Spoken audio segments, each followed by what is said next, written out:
Pregnancy మొదటి 3 నెలల్లో మీకు నిద్ర వస్తుంటే రోజంతా పడుకోవడం తప్ప ఏం చేయవనే మాటలనే వాళ్ళకి ఈ రీల్ షేర్ చేయండి. నేను మీ డాక్టర్ రమ్య గైనకాలజిస్ట్. ప్రెగ్నెన్సీలో ఫస్ట్ ట్రైమెస్టర్లో ఎక్స్ట్రీమ్ ఫెటిగ్, ఈ స్లీపీనెస్, మీ లేజినెస్ వల్ల కాదు. It is pure science. First ట్రైమెస్టర్లో ప్రొజెస్ట్రాన్ అనే హార్మోన్ సెక్రీట్ అవుతుంది. ఇది ప్రెగ్నెన్సీని మెయింటైన్ చేయడమే కాకుండా it is a natural sedative. So దీనివల్ల బాగా నిద్ర వస్తున్నట్టు అనిపిస్తుంది. ఈ సమయంలో మీ బ్లడ్ వాల్యూమ్ ఇంక్రీజ్ అవుతుంది, ప్లసెంటా ఏర్పడుతూ ఉంటుంది, అండ్ బేబీ ఆర్గన్స్ ఫామ్ అవుతూ ఉంటాయి. సో ఈ ప్రాసెస్ అంతటికి చాలా ఎనర్జీ కావాలి. So you will be naturally tired.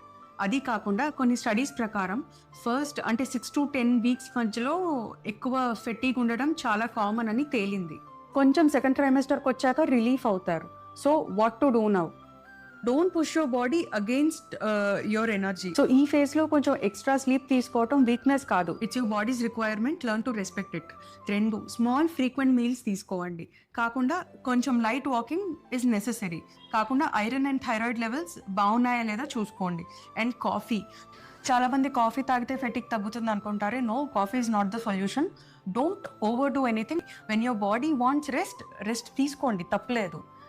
So ఈ టైంలో వార్నింగ్ సైన్స్ ఏంటి? ఎక్కువ ఫెటిక్తో పాటు షార్ట్నెస్ ఆఫ్ బ్రెత్, అంటే ఊపిరి ఆడనట్టు ఉండటం కానీ, లేకపోతే అస్సలు ఎనర్జీ లేకుండా ఉండటం కానీ ఉంటే మటుకు కన్సల్ట్ యువర్ గైనకాలజిస్ట్.